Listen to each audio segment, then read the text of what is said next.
Good morning बच्चों। Glow of physics में आप सबका स्वागत है।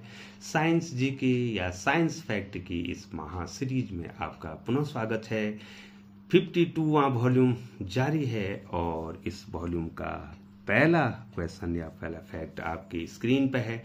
क्या कह रहा है बच्चों? एक जेट वायान दो मैक के वेग से उड़ रहा है।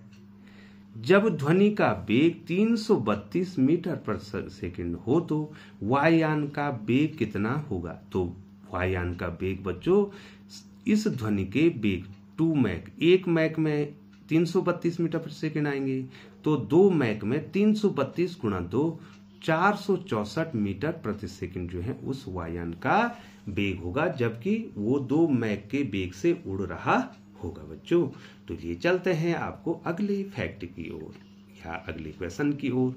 क्या कह रहा है देखो, किसी ध्वनि स्रोत की आवृत्ति में होने वाले उतार चढ़ाव को क्या कहते हैं? तो बच्चों इसे कहते हैं डॉपलर प्रभाव। इसे क्या कहते हैं बच्चों? डॉपलर प्रभाव इसको कहते हैं। तो ये चलते हैं अगले फैक्ट की ओर। केल्विन मान में मानव शरीर का सामान्य ताप कितना होता है? केल्विन मान में मानव शरीर का जो तापमान होता है बच्चों वो कितना होता है? ठीक है बच्चों, तो ये आपको बताना है। केल्विन में कितना होगा? 310 केल्विन, 310 केल्विन।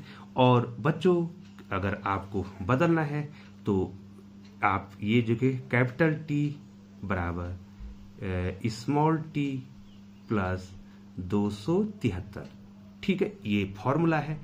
ये कैपिटल टी केल्विन में है, ये कैपिटल टी किस में है बच्चों? ये केल्विन में है,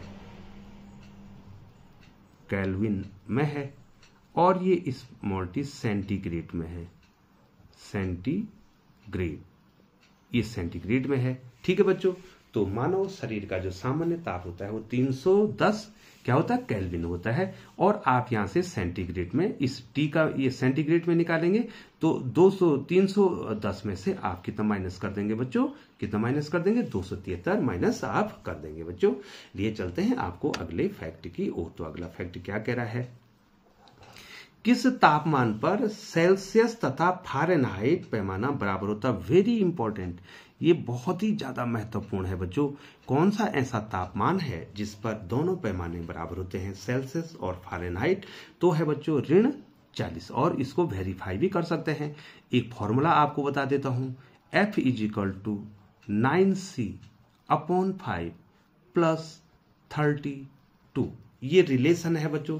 यहां C जो है सेल्सियस है और F क्या है? फारेनहाइट है। आप रखिए बच्चों यहां पर 40 रखिए। अगर आप C को 40 रखेंगे बच्चों तो ये F भी 40 आएगा। तो वो कौन सा तापक्रम है, वो कौन सा तापमान है जिसमें सेल्सियस और फारेनहाइट दोनों पैमाना बराबर होता है? ऋण 40।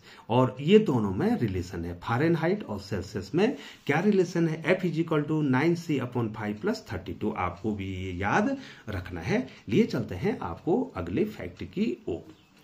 तो अगला फैक्ट है, न्यूनतम संभव तापमान क्या है?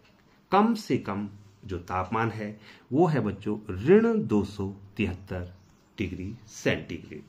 ठीक है बच्चों, कितना है? ऋण 273 डिग्री सेंटीग्रेड।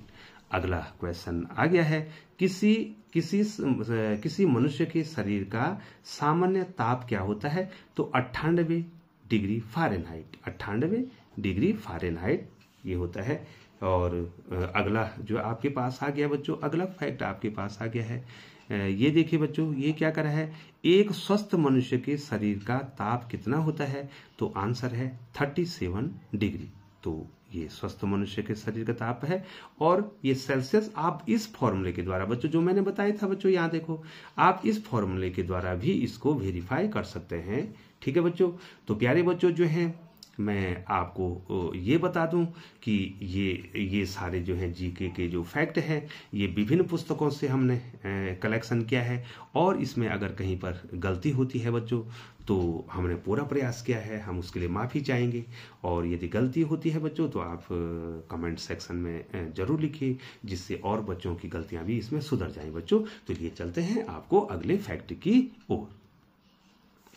तो अगला फैक्ट है या अगला जो है क्वेश्चन है, निम्नलिखित द्रवों में कौन सा ऊष्मा का बहुत अच्छा चालक है? पारा, पानी, ईथर और बेंजीन। इनमें से सबसे अच्छा ऊष्मा का जो चालक है वो है बच्चों, आंसर क्या आया? पारा। अगला क्वेश्चन या अगला फैक्ट आपके स्क्रीन पर आ गया है बच्चों। क्या कह रहा है ग्रीष्म काल में हमें सफेद वस्त्र धारण करने की सलाह क्यों दी जाती है? गर्मियों में हम हल्के कपड़े पहनते हैं या सफेद कपड़े पहनते हैं, उसका कारण क्या है? उसका कारण है सफेद वस्त्र ताप का कम अवशोषण करते हैं। तो प्यारे बच्चों, जो सफेद वस्तुएं होती हैं वो क्या करती हैं? जो प्रकाश है उसका अवशोषण नहीं करती हैं बच्चों। वो जितना प्रकाश आता है उसको लगभग जो है उसको परावर्तित कर देते हैं और ऊष्मा का अवशोषण कम करते हैं। यदि ऊष्मा का अवशोषण कम करेंगे तो हमारे शरीर को गर्मी नहीं लगेगी बच्चों। तो ये चलते हैं आपको अगले फैक्ट की ओर। अगला फैक्ट क्या कह रहा है? अगला फैक्ट आपकी स्क्रीन पर आ गया है। तेज हवा वाली रात्रि में औंस नहीं बनती क्यों? जो तेज हवा वाली रात्रि है उसमें औंस नहीं बनती है। इसका कारण है वाष्पीकरण की दर तेज हो जाती है। वाष्पीकरण की दर क्या हो जाती है बच्चों? जो तेज हवा वाली रात्रि होगी ना बच्चों, उसमें वाष्पीकरण की दर तेज हो जाएगी तो औंस क्यों बनेगी बच्चों? तब औंस नहीं बनेगी। तो लिए चलते हैं आपको अगले फैक्ट को।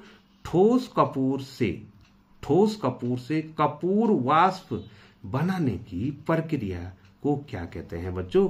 तो प्यारे बच्चों, ये है ऊर्ध्वपातन, सब्लिमेशन, ऊर्ध्वपातन। तो प्यारे बच्चों, आपको बता दूं, ऊर्ध्वपातन ऐसी प्रक्रिया है जिसमें ठोस जो है सीधे कहां बदल जाता है बच्चों? गैस में बदल जाता है। ठोस, द्रव और गैस तीन अवस्थाएं ना बच्चों।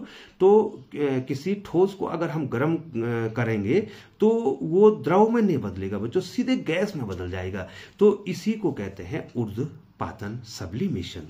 तो जो ठोस कपूर है वो सीधे कहां किस में बदल जाता है? कपूर की वाष्प में बदल जाता है बच्चों। तो लिए चलते हैं आपको अगले फैक्ट की ओर। क्या कह रहा है? किसी द्रव का उसके क्वथनांक से पूर्व उसके वाष्प में बदलने की प्रक्रिया को क्या कहते हैं बच्चों? यही प्रक्रिया तो हुई बच्चों वाष्पीकरण। ठीक है, वाष्पीकरण जो होगा बच्चों प्रत्येक ताप पर हो जाएगा, लेकिन बच्चों क्वथनांक जो है एक निश्चित ताप होता है। क्वथनांक जो है क्या होता है? एक निश्चित ताप होता है। लेकिन क्वथनांक निश्चित ताप पर होता है बच्चों। जैसे पानी है तो पानी कितने डिग्री पर उबलना प्रारंभ कर देगा बच्चों? 100 डिग्री पे। लेकिन जो वाष्पीकरण होता है वो किसी भी ताप पर हो सकता है। ठीक है बच्चों, और लिए चलते हैं आपको अगले फैक्ट की ओर। तो अगला फैक्ट आपकी स्क्रीन पे है। तो क्या कह रहा है? पहाड़ों पर पानी कितने तापमान पर उबलता है? ठीक है, कितने तापमान में उबलता है बच्चों? तो बच्चों ये सामान्य सा क्वेश्चन है, लेकिन इसमें थोड़ा सा प्रॉब्लम है बच्चों। वैसे तो पानी 100 डिग्री पर जो है क्या होता है बच्चों? उबलता है। वही तो उसका क्वथनांक है बच्चों, बॉइलिंग पॉइंट है। लेकिन पहाड़ पर क्या होता है बच्चों? वायुमंडलीय दाब कम होता है, और वायुमंडलीय दाब कम होने से क्वथनांक कम हो जाता है। इसलिए पहाड़ों पर पानी 100 डिग्री सेंटीग्रेड से कम पर उबलता है। तो बच्चों आ गया होगा आपको। ठीक है, पहाड़ों पर वायुमंडलीय दाब कम होता है, और वायुमंडलीय दाब का सीधा संबंध जो है क्वथनांक से है। वायुमंडलीय दाब कम होगा, क्वथनांक कम हो जाएगा, और जो पानी पहले ही उबलना प्रारंभ कर देगा उसका क्वथनांक 100 डिग्री नहीं रहेगा, बल्कि उससे नीचे हो जाएगा। तो आपको ये आ गया होगा बच्चों। तो प्यारे बच्चों, चैनल पर बने रहने के लिए आपका बहुत बहुत धन्यवाद। यदि आप चैनल पर बने ही हुए हैं और तो आप चैनल को सब्सक्राइब कर दें बच्चों, और बेल आइकन को प्रेस करते हुए नोटिफिकेशन ऑन कर दें, ताकि ग्लो ऑफ फिजिक्स के द्वारा समय समय पर उपयोगी वीडियो आप तक पहुंच सके। पुनः आपका बहुत बहुत धन्यवाद।